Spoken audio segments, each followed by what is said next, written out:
Hello students, good afternoon. This is Kamal Sharma. I welcome you to my YouTube channel Kamal Academic Coach पे। बच्चों आज का जो video है मैं क्लास 9th के लिए लेकर आया हूँ। फिजिक्स का फर्स्ट चैप्टर है जिसका मैंने एक पार्ट लास्ट वीडियो में डाला था, the mathematical representation of equations of motion. तो बच्चों ने मुझे बोला था कि भाई सर आप थोड़ा सा प्लीज़ पूरा एक बार चैप्टर को ब्रीफ कर दीजिए। तो बहुत सारे इंपॉर्टेंट पॉइंट्स जो इस चैप्टर से एग्जामिनेशन में पूछे जाते हैं उनको मैं आज आप सभी के सामने ब्रीफ करूंगा। अगर यहाँ पर मैं आपको ट्रिक्स भी बताऊंगा, लेकिन उन ट्रिक्स के लिए आपको सबसे पहले काम करना है, अपनी वीडियोस को पूरा एंड तक देखना है, पहली बात। दूसरा, अगर चैनल को सब्सक्राइब नहीं किया है तो चैनल को सब्सक्राइब कर दीजिए और वहीं आपका बेल आइकन आता है उसको प्रेस कर दीजिए, ऑल का बटन सेलेक्ट कर लीजिए, जिससे कि सारे नोटिफिकेशन आपको टाइम टू टाइम मिलते रहे। चलिए टाइम वेस्ट ना करते हुए जल्दी से टॉपिक पर लौटते हैं। देखिए फिजिक्स का जो पहला चैप्टर है उसका नाम है मोशन। मोशन, तो सबसे पहले अपने को कंसेप्ट ऑफ मोशन ही समझना पड़ेगा कि भाई मोशन है क्या। बच्चे बोलते हैं भाई अगर कोई बॉडी चल रही है तो हम कह देते हैं कि एक बॉडी है जो कि मोशन में है, लेकिन मोशन को, कंसेप्ट ऑफ मोशन को नहीं एक्सप्लेन कर पाते कि भाई हमें कैसे पता पड़ेगा कि कोई बॉडी चल रही है। ठीक है, वो हमें दिख रही है जब चल रही है, बट उसको जब हम फिजिकल लैंग्वेज में कन्वर्ट करते हैं तो दिक्कत होती है कि भाई बॉडी आखिर चल रही है, ये हम एक्सप्लेन कैसे करें। तो एक बड़ा सिंपल सा कंसेप्ट है, आप समझ लीजिए कि if a body constantly change its position with respect to time और with respect to some stationary object. अगर कोई बॉडी किसी स्टेशनरी ऑब्जेक्ट की, जैसे मेरा मोबाइल जो है वो इस समय ट्राइपॉड पर स्टेशनरी है, अगर मैं मोबाइल की तरफ जाता हूं या उससे दूर जाता हूं तो मैं कहूंगा कि I am in the state of motion. ठीक है, कि कोई बॉडी अगर अपनी पोजीशन को लगातार किसी with respect to some stationary object time to time change करती है, हम कहते हैं the body is in state of motion. ठीक है, आई होप मैं आपको समझा पाया। यहीं पर एक अलग कॉन्सेप्ट हमारे दिमाग में आता है कि जब हम किसी बस, कार या ट्रेन में ट्रैवल कर रहे होते हैं, हम विंडो से बाहर देखते हैं तो हम क्या देखते हैं कि भाई एक जो भी सड़क के किनारे जो भी रेलवे ट्रैक के सहारे पेड़ हैं, पोल्स हैं, वो सब क्या है अपोजिट डायरेक्शन में तेजी से मूव कर रहे हैं। क्या वो एक्चुअली मूव कर रहे होते हैं? नहीं, लेकिन फिर भी हमें कैसा अपीयर होता है that they are moving in an opposite direction. Actually कौन मूव कर रहा है? एक्चुअली ट्रेन मूव कर रही है, पोल्स नहीं मूव कर रहे, ट्रीज नहीं मूव कर रहे, लेकिन वो हमें क्या है, वो मूव करते हुए अपीयर कर रहे हैं। क्यों अपीयर कर रहे हैं, ऐसा क्यों हो रहा है, क्या हो रहा है? ठीक है, ऑन दी अदर हैंड अगर हम सेम टाइम पर अपने साथ के जो पैसेंजर्स होते हैं, अगर हम अपने को पैसेंजर्स को देखें तो क्या वो मूव करते हुए अपीयर करते हैं? नहीं, जबकि वो हमारे साथ ट्रैवल कर रहे हैं, लेकिन फिर भी वो हमें मूव करते हुए अपीयर नहीं करते। क्यों नहीं करते? ये कॉन्सेप्ट है, कभी कभी एग्जामिनेशन में पूछ लिया जाता है। It is due to the state of relative motion. तो अपना जो दूसरा पॉइंट है वो क्या है? रिलेटिव मोशन है कि जब दो बॉडीज एक दूसरे के रिस्पेक्ट में लगातार पोजीशन चेंज कर रही हैं तो हम कहते हैं that they are in a state of relative motion, चाहे वो एक दूसरे के पास आ रही हो या एक दूसरे से दूर जा रही हो। ठीक है, जब हम ट्रेन में ट्रेवल करते हैं, बाहर की तरफ देखते हैं तो एक्चुअली ट्रेन जो है वो ट्री से दूर जा रही है, and at that particular time there is a state of motion between the two. ठीक है, लेकिन अगर हम अपने को पैसेंजर्स को देखते हैं तो the relative motion between we and our passenger is zero. That is why they do not appear to move at all. समझ में आया? हमारे और उनके बीच में रिलेटिव मोशन कैसा होता है? जीरो होता है। क्यों? क्योंकि वो भी उसी डायरेक्शन में और उसी स्पीड में मूव कर रहे हैं जिस स्पीड में हम और रेल के साथ, ट्रेन के साथ उसी डायरेक्शन में मूव कर रहे हैं, जिसके कारण रिलेटिव मोशन होता है वो क्या होता है? जीरो हो जाता है। लेकिन अगर हम बात करें ट्रीज की तो हम ट्रीज को ट्रेन में बैठकर क्या कर रहे हैं? तेजी से पीछे छोड़ रहे हैं। तो हमारे और पेड़ों के बीच में क्या होता है? एक रिलेटिव मोशन की स्टेट डेवलप होती है, जिसके कारण वो हमें अपोजिट डायरेक्शन में मूव करते हुए अपीयर करते हैं। आई होप मैं आपको रिलेटिव मोशन का कॉन्सेप्ट समझा पाया। उसके बाद अगला पॉइंट आता है डिस्टेंस एंड डिस्प्लेसमेंट। मान लेते हैं एक लड़की थी, कौन थी? एक लड़की। हाँ, एक लड़की थी, दीवानी थी। ये नहीं मैं आपको सुना रहा हूँ, मैं आपको एक कॉन्सेप्ट सिखा रहा हूँ जिसको कि मोशन का यानी डिस्टेंस का कॉन्सेप्ट कहते हैं। तो ध्यान से देखिए। हाँ, तो एक लड़की थी, लड़का भी हो सकता है आप चाहे तो, जिसका घर है मान लीजिए ए। अब उसको अपने फ्रेंड से मिलने के लिए जाना है, उसका घर है कहीं एक्स पे, ठीक है। अब वो लड़की बेचारी बचती बचाती अपने घर से निकलती है, पहले जाती है बी पॉइंट पे आती है कहीं अपनी फ्रेंड के घर, फिर वहां से उसको फ्रेंड को पिक करके जाती है किसी दूसरे पॉइंट पे सी पे, ठीक है। फिर वहां से जाती है डी पर, फिर आती है वहां से ई पर, फिर आती है वहां से एफ पर, और छुपते छुपाते कहां तक आती है? एक्स तक, ठीक है। तो लड़की ने जो डिस्टेंस ट्रेवल्ड करी, अगर हम बात करें डिस्टेंस ट्रेवल्ड की, तो एक्चुअली क्या होती है?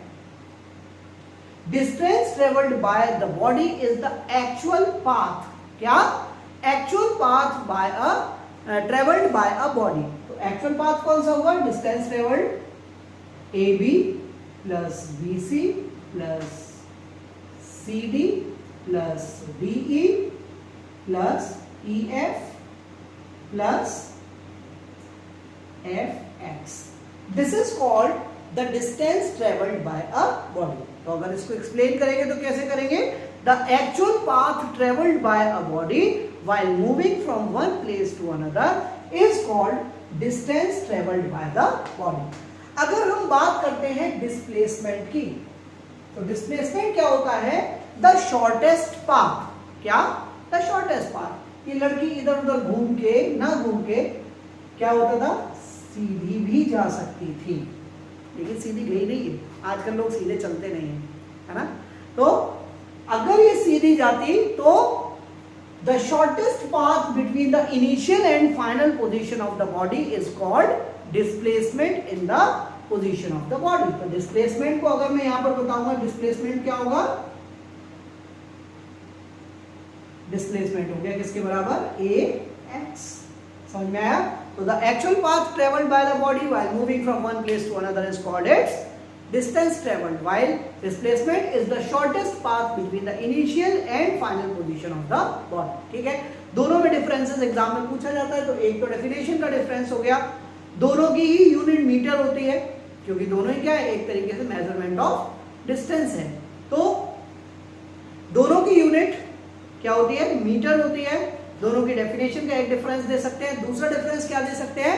That distance can never be zero. Distance कभी जीरो नहीं हो सकती। अगर कोई व्यक्ति एक पोजीशन से दूसरे पोजीशन पर चलेगा, एक मूविंग बॉडी है, तो डिस्टेंस ट्रेवल कभी जीरो नहीं होगी, कुछ ना कुछ डिस्टेंस तो चलेगी, लेकिन डिस्प्लेसमेंट जीरो हो सकता है।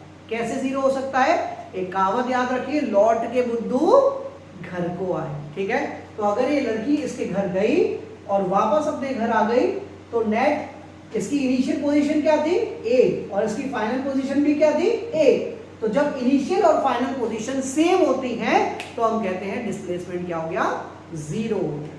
ठीक है, तो when the initial and final position of the body are the same, the displacement is said to be zero. तो डिस्प्लेसमेंट जीरो हो सकता है, डिस्टेंस कभी भी जीरो नहीं हो सकती। एक तीसरा और डिफरेंस याद कर लीजिए कि डिस्टेंस ट्रेवल क्या है? एक स्केलर क्वांटिटी है, जबकि डिस्प्लेसमेंट क्या है? एक वेक्टर क्वांटिटी है। दोनों का डिफरेंस आप समझ लीजिए। स्केलर क्वांटिटी क्या होती है? ऐसी क्वांटिटीज जिसको कि रिप्रेजेंट करने के लिए केवल किसकी आवश्यकता होती है? मैग्नीट्यूड की आवश्यकता होती है, डायरेक्शन की आवश्यकता नहीं होती। उन्हें हम स्केलर क्वांटिटीज कहते हैं। होम असाइनमेंट में 2-3 और स्केलर क्वांटिटीज आप सर्च करके लिखिएगा। ठीक है, जबकि ऐसी क्वांटिटीज जिनको रिप्रेजेंट करने के लिए किसकी आवश्यकता होती है? मैग्नीट्यूड के साथ साथ डायरेक्शन की भी आवश्यकता होती है, उन्हें हम वेक्टर क्वांटिटीज कहते हैं। एक एग्जांपल मैंने बताया डिस्प्लेसमेंट, आप और 2-3 एग्जांपल ढूंढ के लिखेंगे। ठीक है, तो 3 डिफरेंसेस मैंने आपको बताए। डिस्टेंस डिस्प्लेसमेंट का कॉन्सेप्ट भी आपको क्लियर हो गया। ठीक है, अगली बात आती है स्पीड एंड वेलोसिटी। ठीक है, स्पीड एंड वेलोसिटी में भी कोई खास अंतर नहीं है। डिस्टेंस और डिस्प्लेसमेंट की तरह ही इनके भी अंतर पूछे जाते हैं। तो हम कहते हैं the rate of change of distance by a body. भाई स्पीड का फॉर्मूला आप सभी को पता है, speed is equal to distance upon time. तो जब कभी किसी क्वांटिटी में टाइम से डिफरेंस डिवाइड करते हैं तो उसका डेफिनेशन बनाते हुए हम क्या करते हैं, द रेट ऑफ। तो the rate of change of distance या the rate of distance travelled by a body per unit time is known as speed of the body. Speed का जो फॉर्मूला होता है वो क्या होता है, speed is equal to distance upon time.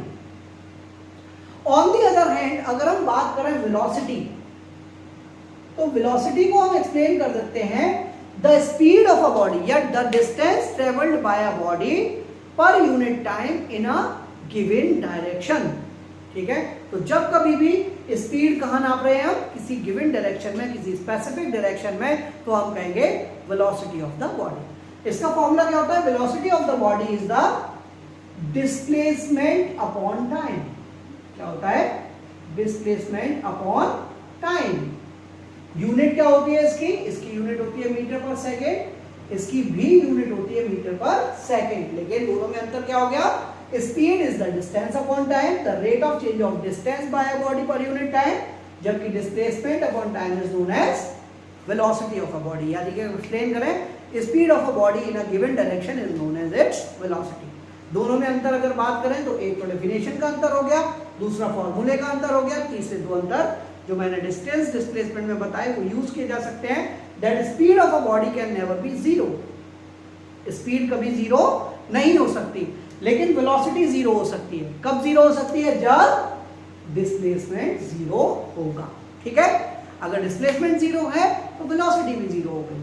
ठीक है, अगर हम बात करें क्वांटिटीज की, तो speed is a scalar quantity while velocity is a vector quantity, और दोनों का अंतर मैं आपको बता दिया। ठीक है, तो concept of speed and velocity भी मैंने आपको समझाया। आई होप मैं आपको अच्छे से समझा पा रहा हूं। ठीक है, उसके बाद हम बात करते हैं uniform and non uniform speed या uniform and non uniform motion. ठीक है, देखिए अगर कोई बॉडी है ए से स्टार्ट करती है चलना, जैसे कि हम लोग अक्सर बच्चे जब स्कूल जाते हैं तब क्या होता है, पहले धीरे धीरे अपने घर से निकलते हैं, ए से लेकर बी तक। मान लीजिए स्कूल 5 किलोमीटर दूर है, यहाँ पर स्कूल है एक्स पर है और ये डिस्टेंस है 5 किलोमीटर। पहला 1 किलोमीटर गए बच्चे, 15 मिनट लग गए बात करते हुए, एक दूसरे से दीवारों पे पोस्टर देखते हुए फिल्मों के, धीरे धीरे चलते जा रहे हैं, आस पड़ोस में भी देख रहे हैं कौन कौन जा रहा है। ठीक है, ए से लेके बी तक 1 किलोमीटर 15 मिनट लग गया। ठीक है, उसके बाद बी से लेके सी तक लगा भाई स्कूल के लिए थोड़ा लेट हो रहा है, थोड़ा तेज कर लेते हैं। अगले 1 किलोमीटर में मालूम पड़ा 10 ही मिनट लगी। फिर अगले 1 किलोमीटर में 8 मिनट लगी। फिर अगले 1 किलोमीटर में मान लीजिए 6 मिनट्स लगे। मालूम पड़ा कि इतने में ही असेंबली की बेल बज गई और स्कूल का गेट बंद होने वाला। लगी दौड़ बहुत जोर से और अगला 1 किलोमीटर 2 मिनट में पूरा कर दिया, है ना।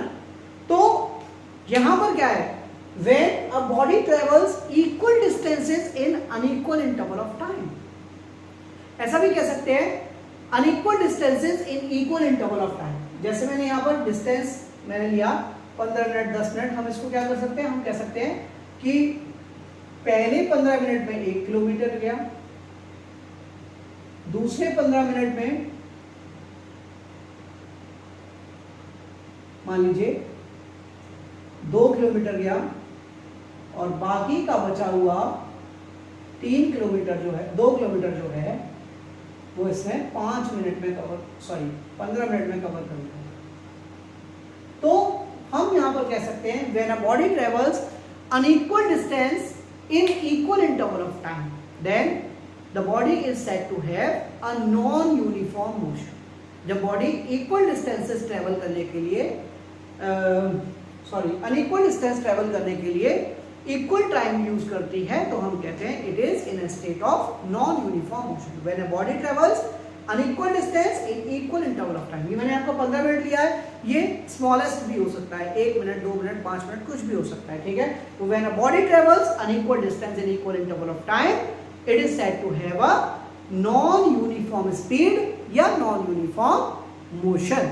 अगर हम डायरेक्शन भी यहाँ पे ऐड कर दें तो क्या हो जाएगा, नॉन यूनिफॉर्म वेलोसिटी, ठीक है। अगर हम कहें कि व्हेन बॉडी ट्रेवल्स पहले 15 मिनट में 5 किलोमीटर गया, दूसरे 15 मिनट में फिर 5 किलोमीटर गया, फिर तीसरे 15 मिनट में फिर 5 किलोमीटर गया, then body travels equal distance in equal interval of time, then it is said to have a uniform velocity, a uniform motion. और अगर डायरेक्शन भी यूज कर लें इन अ स्पेसिफिक डायरेक्शन तो हम क्या कहेंगे, it is said to have a uniform velocity, ठीक है। तो आई होप मैं आपको यूनिफॉर्म नॉन यूनिफॉर्म स्पीड और मोशन का भी अच्छे से कंसेप्ट समझा पाया हूं, ठीक है। अगर हम नॉन यूनिफॉर्म यूनिफॉर्म के ग्राफ खींचेंगे, अभी मैं ग्राफ आपको बताऊंगा तो आप आगे देख पाएंगे। उसके बाद एवरेज स्पीड या एवरेज वेलोसिटी क्या होती है। देखिए, माना एक बॉडी है जो कि ए से चलना शुरू करती है और बी तक गई, मान लिया इन दोनों के बीच की डिस्टेंस है 50 किलोमीटर, ठीक है। जब ये ए से बी तक गई तो इसको टाइम लगा, मान लीजिए 2 आवर्स लगे, ठीक है। और ये वापस से लौट कर आ गई ए पर, और वापस आने में इसको टाइम लगा मान लीजिए 2.5 आवर्स, ठीक है। तो इसकी एवरेज स्पीड और एवरेज वेलोसिटी क्या होगी, देख सकते हैं। एवरेज स्पीड का फॉर्मूला होता है total distance travelled by the body upon total time taken, total distance upon total time taken by the body to cover that distance। तो total distance कितनी हुई, 50 आना 50 जाना, यानी कि 100 किलोमीटर। और टाइम कितना लगा, 2 आवर्स जाने के और 2.5 आवर्स आने के, यानी कि 100 अपॉन 4.5, डेसिमल हटा के 0 बढ़ाई, 5 से कट करते हैं, 5 9 जा 45, 5 2 जा 10, 200। तो 200 अपॉन 9, इसको अगर हम डिवाइड कर देते हैं प्रॉपर्ली तो 9 2 जा 18 बचा 2, 9 2 जा 18 फिर बचा 2, तो 2.22 मीटर पर सेकेंड। समझ में आया, total distance upon total time. On the other hand अगर हम बात करें एवरेज वेलोसिटी की तो फॉर्मूला चेंज होकर क्या हो जाता है, टोटल डिस्प्लेसमेंट, क्या हो जाता है, total displacement upon total time. और डिस्प्लेसमेंट कितना हुआ, ए से चले थे और वापस ए पर आ गए, डिस्प्लेसमेंट कितना हुआ 0, और टाइम कितना लगा 4.5 आवर। तो 0 when divided by anything answer comes 0। तो एवरेज वेलोसिटी क्या हो गई, 0। दोनों का फॉर्मूला क्या हो गया, average speed is equal to total distance upon total time, यानी कि the total distance traveled by the body upon total time taken by the body to cover that distance is known as average speed of the body, ठीक है। average velocity total displacement upon total time। Unit क्या होगी, speed है metre पर second, दोनों की unit metre पर second ही होगी, ठीक है। आगे बढ़ते हैं यहां से।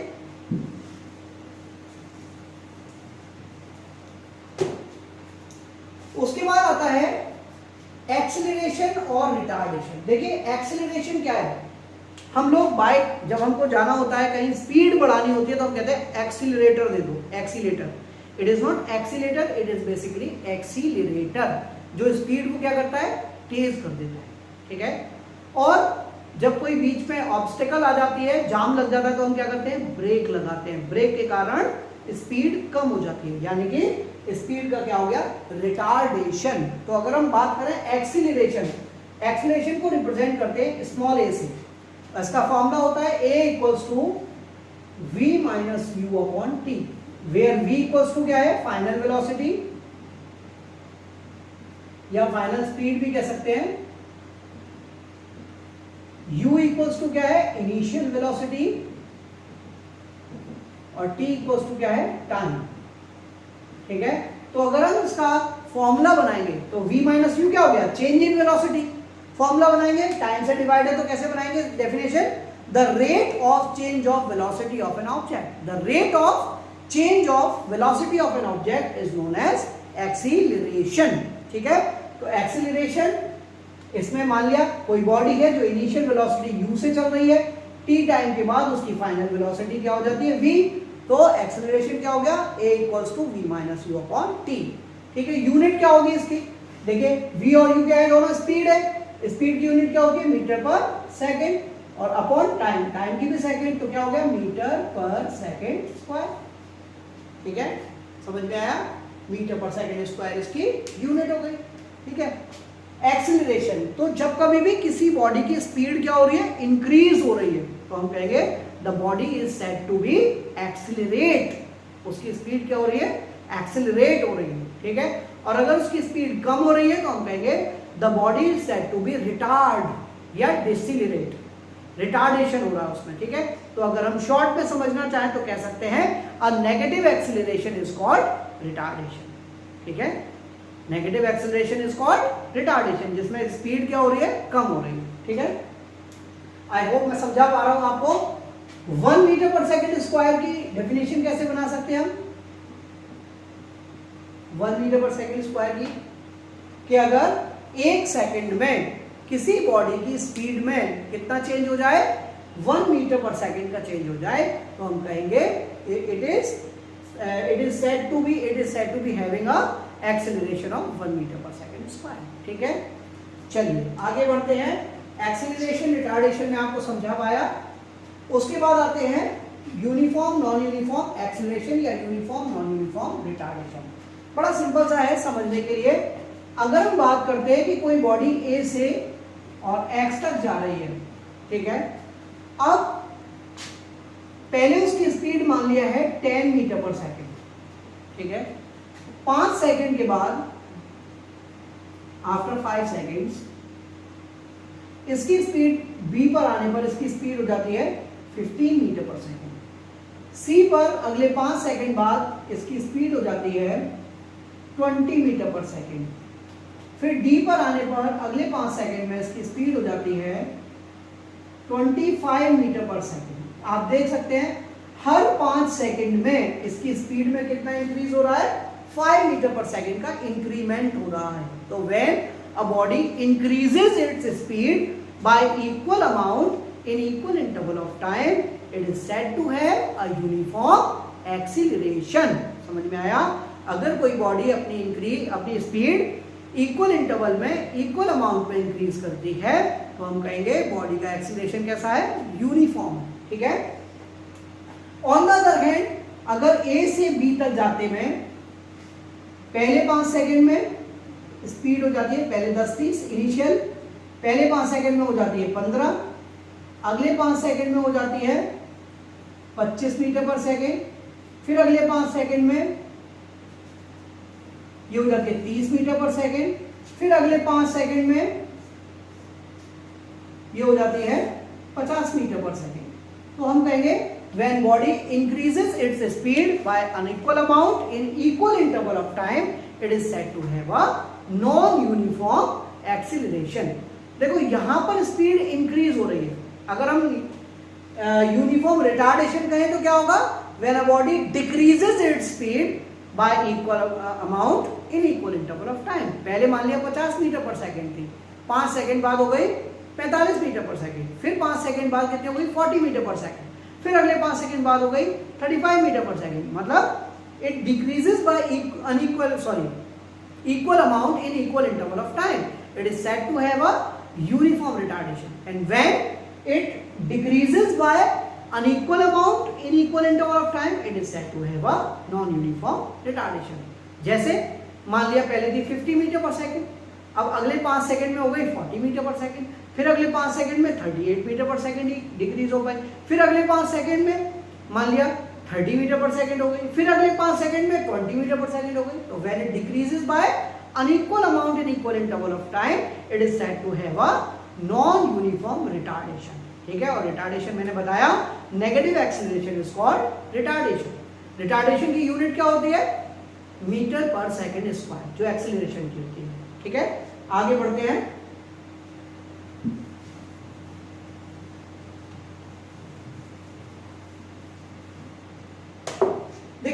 इस चैप्टर का जो सबसे इंपॉर्टेंट पार्ट है ग्राफ्स।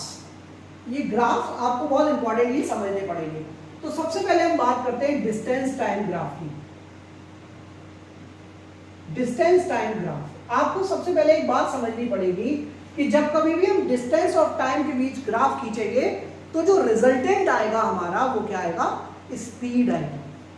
जब डिस्टेंस और टाइम में ग्राफ खींचते हैं तो जो ग्राफ होता है वो किसको बताता है, स्पीड को बताता है। ठीक है, तो पहले स्पीड को देख लेते हैं। जैसे जब हम डिस्टेंस टाइम में ग्राफ खींचते हैं, मान लिया टाइम और डिस्टेंस, जब हमने डिस्टेंस टाइम में ग्राफ खींचा और ये क्या आता है, एक स्ट्रेट लाइन आती है, तो ये क्या बताता है, यूनिफॉर्म स्पीड। क्या बताएगा, यूनिफॉर्म स्पीड। ऊपर की तरफ स्ट्रेट लाइन आएगी तो यूनिफॉर्म स्पीड या यूनिफॉर्म मोशन को बताएगा। ठीक है। ऑन द अदर हैंड अगर हम ग्राफ खींचते हैं डिस्टेंस टाइम में,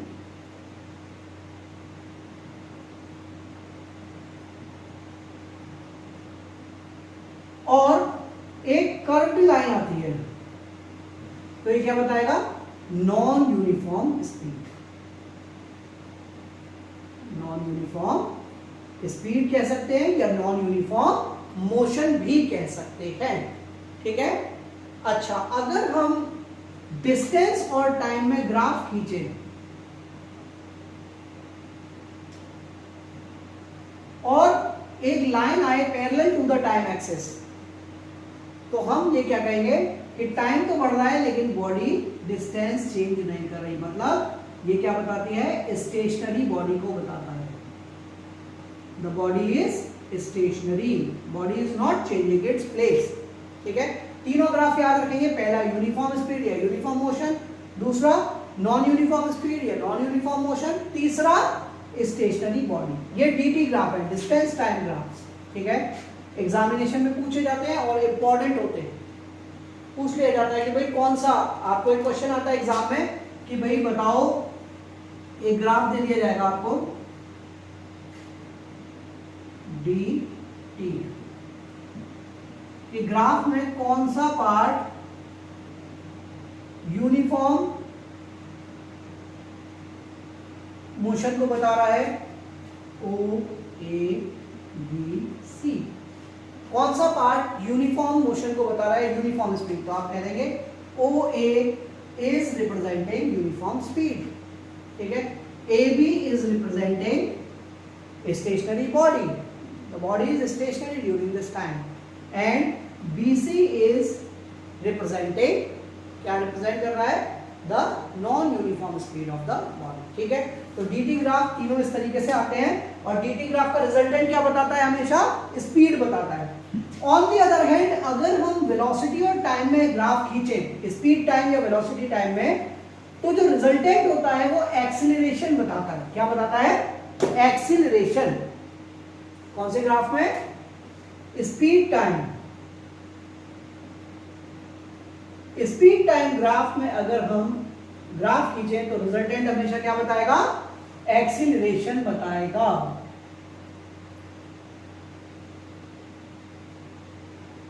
और एक्सीलरेशन के साथ साथ ही हम यहां पर डिस्टेंस ट्रेवल्ड भी निकाल सकते हैं। डिस्टेंस क्या निकाल सकते हैं, एक्सीलरेशन और डिस्टेंस, दोनों चीजें निकाली जा सकती है। कैसे, देख लेते हैं कुछ ग्राफ्स। अगर हम वेलोसिटी टाइम में ग्राफ खींचे और लाइन एक स्ट्रेट लाइन आए ग्राफ, तो ये क्या बताएगा, ये बताएगा यूनिफॉर्म एक्सीलरेशन। क्या बताएगा, यूनिफॉर्म एक्सीलरेशन। और अगर हम कहें कि भाई O से लेकर A तक बॉडी ने कितनी डिस्टेंस ट्रेवल करी, तो हम क्या करते हैं, यहां से एक परपेंडिकुलर डालते हैं। मान लिया ये कोई पॉइंट आ गया, B पॉइंट आ गया, तो हम कहेंगे the area below the graph, यानी एरिया कौन सा बना, ट्राइंगल OBA। इसका अगर हम एरिया निकाल देंगे, it will be equal to the distance travelled by the body from O to A। O से लेकर A तक कितनी डिस्टेंस ट्रेवल करी, the area below the graph. ठीक है। ये क्या बताएगा, यूनिफॉर्म एक्सीलरेशन। ठीक है। दूसरा ग्राफ देखते हैं।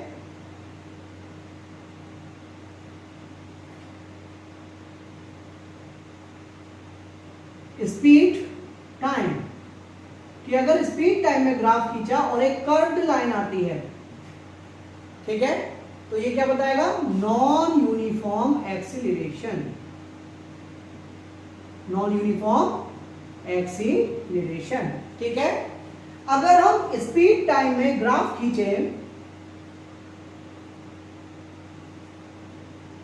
स्पीड टाइम में जब हम ग्राफ खींचते हैं और वो क्या आता है, वो एक स्लोप आता है towards downward, downward slope, straight line in a downward direction. तो ये क्या बताता है? ये बताता है यूनिफॉर्म रिटार्डेशन। क्या बताएगा? Uniform retardation. इसका मतलब है बॉडी की स्पीड क्या हो रही है? लगातार कम हो रही है, ठीक है। इसी तरीके से अगर हम वेलोसिटी टाइम में ग्राफ खींचे और वो ग्राफ कैसे आए? स्लोप आए, curve in a downward direction, तो ये क्या बताएगा? Non uniform retardation, non uniform retardation. एक स्पेशल केस भी है अपने कोर्स में, अगर हम दो हैं अभी,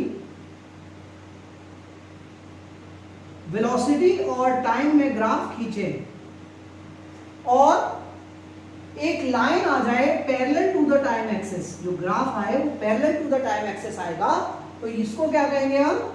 इसको हम कहेंगे जीरो एक्सीलरेशन। क्या कहेंगे?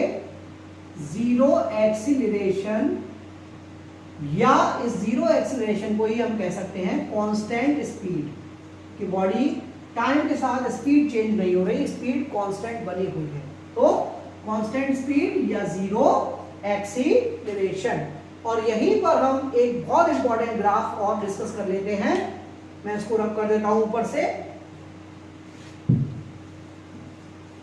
कि अगर स्पीड और टाइम में हमने ग्राफ खींचा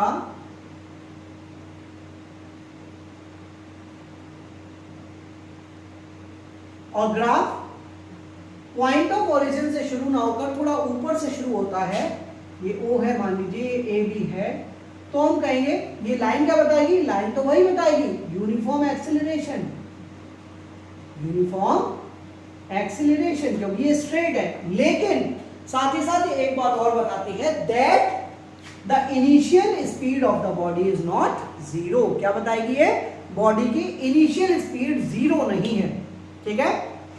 यूनिफॉर्म एक्सीलरेशन है लेकिन स्पीड, इसकी इनिशियल स्पीड जीरो नहीं, ठीक है। इसके बाद जो फाइनल पॉइंट है इस चैप्टर का, वो है uniform circular motion. Uniform circular motion क्या है? कि अगर एक बॉडी है, अगर कोई बॉडी है जो कि एक सर्कुलर पाथ पे मूव कर रही है, क्या? अगर कोई बॉडी है एक सर्कुलर पाथ पे मूव कर रही है विद सम स्पीड, तो हम कहेंगे the body is moving in a circular path, है ना। और अगर वो बॉडी किसी भी सर्कुलर पाथ पे कांस्टेंट स्पीड से मूव कर रही है, तो हम कहेंगे the body is having a uniform circular motion, या कह सकते हैं यूनिफॉर्म सर्कुलर मोशन को भी हम एक्सीलरेटेड मोशन कहते हैं। भले स्पीड कांस्टेंट होगी लेकिन ये एक्सीलरेटेड होगा। और एक चीज और ध्यान रखेंगे कि जब बॉडी सर्कुलर पाथ पे मूव करती है तो किसी भी स्पेसिफिक पॉइंट पर उसकी वेलोसिटी फाइंड नहीं की जा सकती। क्यों नहीं की जा सकती? क्योंकि जब बॉडी सर्कुलर पाथ पे मूव करती है तो हर पर्टिकुलर पॉइंट पे उसकी डायरेक्शन चेंज हो जाती है, and because of the change in the direction the exact velocity of a body moving on a circular path can not be calculated. तो याद रखेंगे यूनिफॉर्म सर्कुलर मोशन क्या हो गया? कि when a body travels on a circular path with a constant speed it is said to have a uniform circular motion. तो अगर हम बात करें यूनिफॉर्म सर्कुलर स्पीड की, सर्कुलर स्पीड फाइंड करने की हम बात करें तो कैसे फाइंड कर सकते हैं? देखो, डिस्टेंस अपॉन टाइम, ये तो कॉमन होता है। अब डिस्टेंस, मान लिया बॉडी यहां से शुरू करती है और यहीं पर वापस से आ जाती है, तो एक चक्कर पूरा करने में कितना उसको डिस्टेंस ट्रेवल करी उसने? Circumference of the circular path, यानी कि 2 पाई आर के बराबर, तो 2 पाई आर अपॉन टी। तो ये सर्कुलर स्पीड का फॉर्मूला होता है 2 पाई आर अपॉन टी, ठीक है। याद रखेंगे, दूसरी बात मैंने बताई क्या, इस सर्कुलर पाथ पे बॉडी की अगर स्पीड कांस्टेंट भी है तो हम क्या कहेंगे, body is having a accelerated motion.